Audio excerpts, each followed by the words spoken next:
Morning. আমি আবারও চলে এসেছি নতুন একটা ব্লগ নিয়ে। তো আজকে মহাশিবরাত্রি, আর আজকে আমার অফিসও ছুটি, আর বাড়িতে আছে অনেক কাজ। কারণ ছুটি থাকলে যা হয়, প্লাস আজকে আমি শিবরাত্রির ব্রতও পালন করব। তাই আজকের দিনের প্রতিটা খুঁটিনাখুঁটি জিনিস কি করছি না করছি সবই তোমাদের সাথে আমি শেয়ার করব। পাশ থেকে শানু ওদিকে সাড়া দিচ্ছে। শানু, আজকে কিন্তু শিবরাত্রি, উপোস, কিছু খাওয়া দাওয়া করা যাবে না। যাই হোক, তো আজকে এখন আমি আপাতত আমাদের ঘরের আর কি বেডশিট, বালিশের ওয়ার, এগুলো যেহেতু 1 উইক হয়ে গেছে তাই আমি ওয়াশিং মেশিনে দিয়ে দিয়েছি কাচাকুচি করতে। আর ওদিকে বেসিনে অনেক বাসন আছে, সেগুলোকেও ধুতে হবে। আর ঘর মোছা আছে, যেহেতু আজকে একটা বিশেষ দিন, বেশি বেলা অবধি বাসি ঘর করে ফেলে রাখবো না আর কি।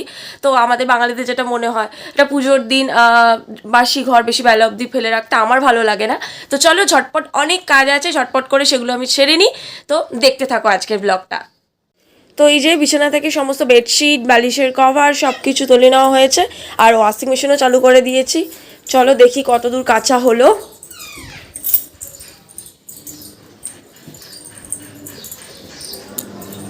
এই যে কাঁচা চলছে এখানে।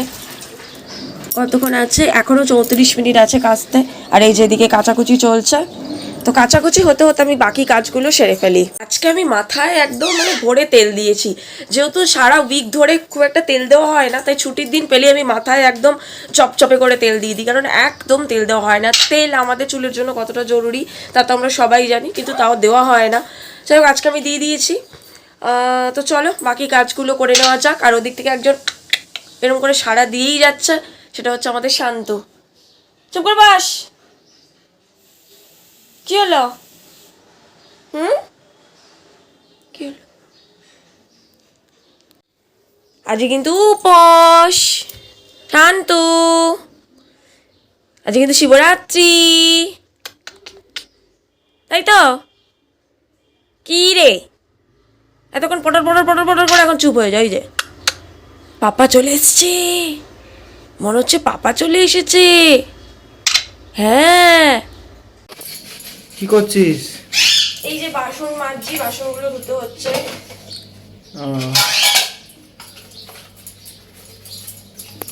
বাসনটা মাজা হয়ে গেলে বাকি কাজগুলো তারপরে সারবো।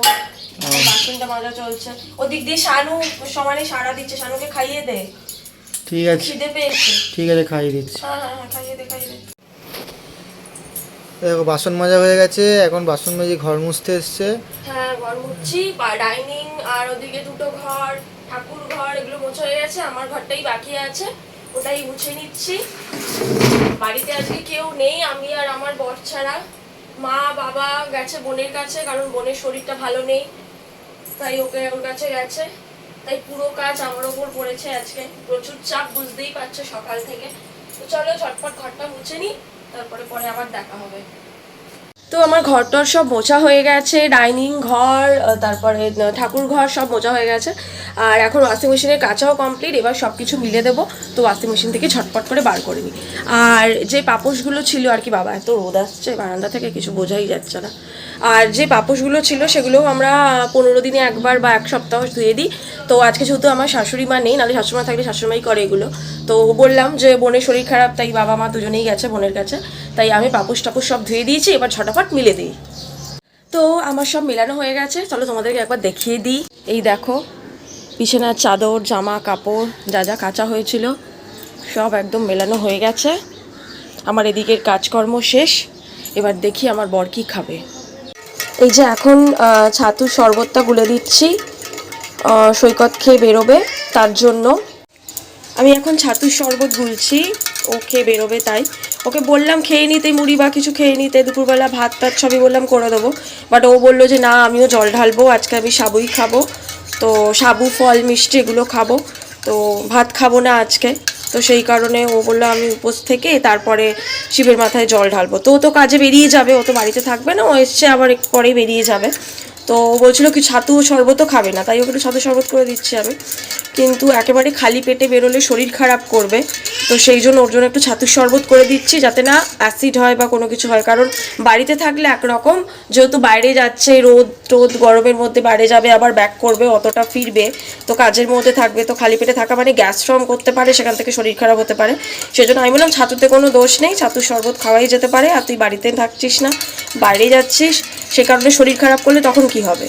সেই জন্য ছাতুর শরবতটা খেয়ে যায়, তাই একটুখানি ছাতুর শরবত করে দিচ্ছি, যাতে ও খেয়ে যেতে পারে, পেটটা একটু ভারীও থাকবে আর গ্যাসের সমস্যাটাও ফর্ম করবে না আর কি।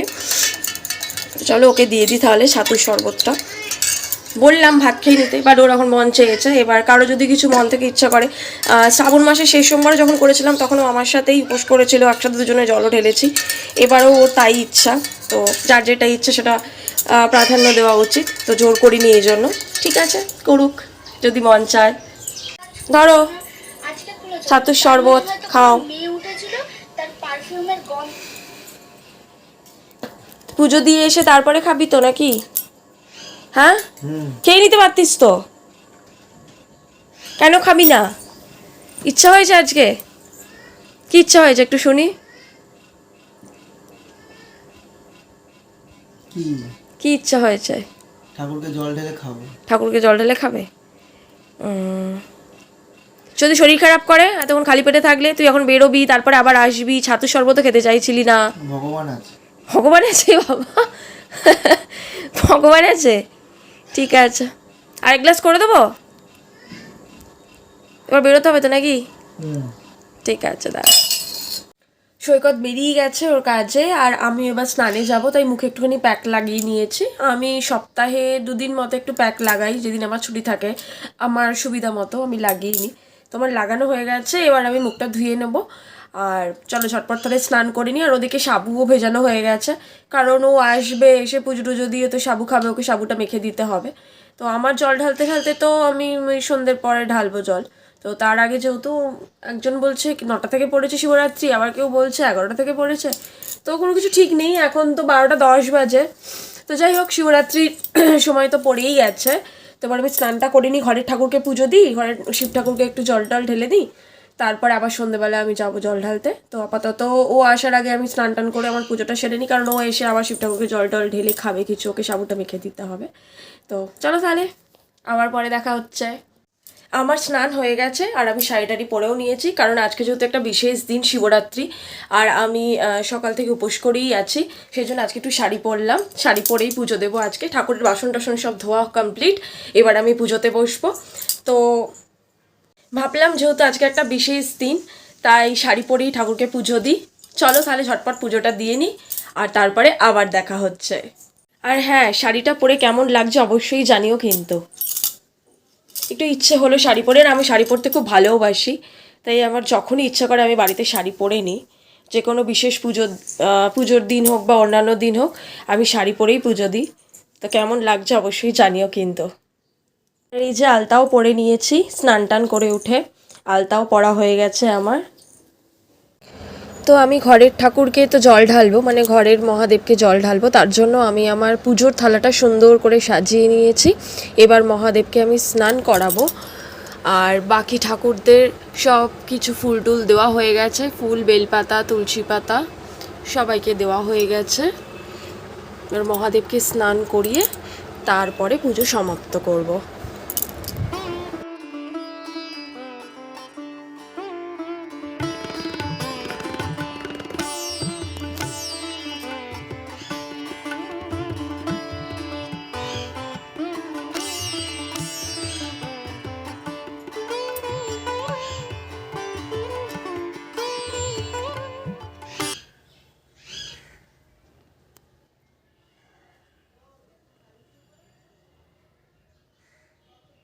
তো আমার পুজো দেওয়া কমপ্লিট হয়ে গেছে, এই জাস্ট হলো, এখনও সৈকত আসেনি।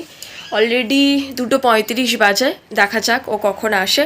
তারপরে ও স্নান করে ও জল ঢালবে মহাদেবের মাথায়, তারপরে আবার দেখা হচ্ছে।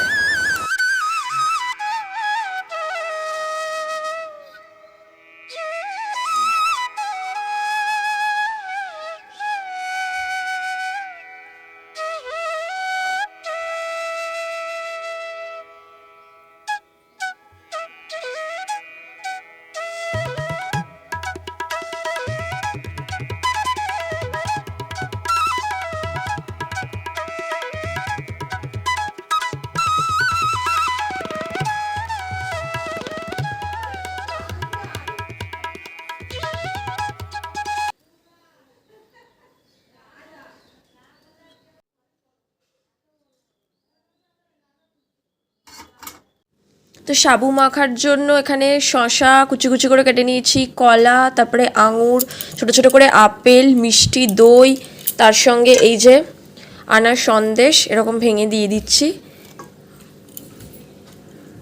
আর এদিকে আবার ও এনে একটুখানি পেয়ারা কুচিও দিল, আর এই যে চিনি,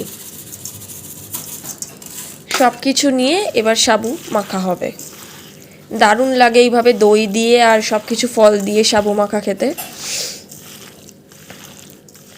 তো আমি সাবুটা মেখে নিই, তারপরে ওকে খেতে দেবো। আর এখানে মিষ্টি আছে, সন্দেশ আনার আছে, তার থেকে একটা সন্দেশ আমি দিয়েছি, আর এখান থেকে মিষ্টি দই কিছুটা দিয়েছি, কিছুটা রেখেছি। এই দিয়ে ভালো করে সাবুটাকে এবার মাখতে হবে। তো সাবু মাখা কমপ্লিট হয়ে গেছে, আর এদিকে ওকে খেতেও দিয়ে দিয়েছি। কি রে, কেমন খাচ্ছিস? ভালো হয়েছে সাবু মাখা? আর মিষ্টি দেবো? আর লাগবে না মিষ্টি? দই মিষ্টি এখনও আছে, লাগলে বলবি। হ্যাঁ ঠিক আছে, খেয়ে নে। কি করছিস? এই যে জামা কাপড় পাট করছি, এই জামা কাপড়গুলো পাট করা হয়ে গেছে, এখন এটা পাট করছি। এখনো খাওয়া দাওয়া হয়নি? না এখনো খাইনি, তার কারণ ওখানে ওই বাড়ির ঠাকুরকে জল দেওয়া হয়ে গেছে, কিন্তু গঙ্গার ধারে এখনো যাবো। গঙ্গার ধারে যাবো না, এখানে পাড়ার মন্দিরে গিয়ে একটুখানি জল ঢালবো, তারপরে খাবো। এখন জামা কাপড়গুলো ততক্ষণ পাট করে নি। ঠিক আছে। তো সন্ধে হয়ে গেছে, এখন বাজে হচ্ছে 6টা, ডট 6টা বাজে। তো আমার বাড়িতে সন্ধে দেখানো হয়েও গেছে, আর আমি পুরোপুরি রেডি হয়ে গেছি। বাড়ির ঠাকুরকে তো আগেই জল ঢেলেছি, এবার আমি যাব একটুখানি বাইরের মন্দিরে, সেখানে গিয়ে মহাদেবকে একটু জল ঢেলে আসব। তো আমি এই শাড়িটা পরেছি, কেমন লাগছে আমাকে জানিও। রেডি হয়ে গেছে পুরো। আর আমি যে ডালাটা নিয়ে যাব আর কি, মানে যে থালাটা নিয়ে, যাতে পুজোর সামগ্রী আছে যেটা নিয়ে যাব, তো সেই থালাটাও আমি রেডি করে নিয়েছি। তো তোমাদেরকে দেখাচ্ছি, দাঁড়াও। এই যে সব সাজিয়ে নিয়ে নিয়েছি, রেডি হয়ে গেছি। আর এই যে পুজোর থালা নিয়ে নিয়েছি, এবার আমরা বেরোচ্ছি, চলো।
আমরা জল ঢেলে চলে এসেছি, অনেকক্ষণ আগেই চলে এসেছি। তারপরে ফ্রেশ ট্রেশ হয়ে একটুখানি বসেছিলাম। আর আমি যেহেতু কিছু খাইনি, সকাল থেকে পুরো নির্জল উপবাসী ছিলাম, তো একটুখানি জল টল খেয়ে তারপরে সাবু খেলাম, একটু মিষ্টি খেলাম। তো এখন বাজে ঘড়িতে প্রায় 9:30, এবার ডিনার করতে হবে। তো ওর খুব খিদে পেয়েছে, তো আমি ওকে বললাম কি খাবি, তো ও বললো যে লুচি পরোটা কিছু খাবে না, তার কারণ প্রচণ্ড অ্যাসিডিটি হয়। তাই বাড়িতে একটুখানি চাউমিন ছিল, ওকে একটুখানি আলু গাজর আর মটরশুঁটি আর একটা কাঁচা লঙ্কা দিয়ে একটু চাউমিন করে দিচ্ছি। আর আজকে আমিষের কোনো ব্যাপার নেই, নিরামিষই, আর ও উপবাস যেহেতু ছিল সেই কারণে নিরামিষ একটু চাউমিন করে দিচ্ছি। তো চলো দেখা যাক এরপরে কি করা যায়। এই যে চাউমিন হচ্ছে, তার জন্য আমি আলু গাজর মটরশুঁটি আর কাঁচা লঙ্কাটা একটুখানি ভাজা ভাজা করে নিচ্ছি। আর এদিকে চাউমিন সেদ্ধ হয়ে গেছে। তো আমার চাউমিন রেডি হয়ে গেছে, গরমা গরম চাউমিন রেডি, এবার সার্ভ করব। চাউমিন রেডি, এই যে সার্ভও করে দিয়েছি। এখন দেখা যাক কেমন লাগে ওর, ঘুমোচ্ছে প্রচণ্ড টায়ার্ড। যাই হোক, তো আমি তো আজকে পুরোটাই না চেখেই করেছি। যখন সকালে সাবু মেখেছিলাম সেটাও পুরোপুরি না চেখে করেছিলাম আর কি, যেহেতু আমি তখন উপোস ছিলাম। যখন আমার জল ঢালা হয়নি, আমি সন্ধ্যেবেলা গিয়ে জল ঢেলেছি, মানে ঘরের ঠাকুরকে জল ঢেলেছিলাম, বাট কিছু খাইনি। তো এটাও পুরোপুরি আন্দাজের ওপরই করেছি। সকালেরটা তো ভালোই লেগেছে, আন্দাজে করেছি। এবারটা কী হয়েছে বলতে পারছি না, না নুন না ঝাল কোনোটাই আমি কিছু চাখতে পারিনি, বিনা চেখেই করেছি। তো দেখা যাক ওর কীরকম লাগে। যে ভালো হয়েছে, বিনা চেখে করেছি, ঠিকঠাক আছে সব। তো আজকের ব্লগটা আমি এখানেই শেষ করলাম, আবারও দেখা হবে নতুন একটা ব্লগে। ততক্ষণের জন্য টাটা, গুড নাইট।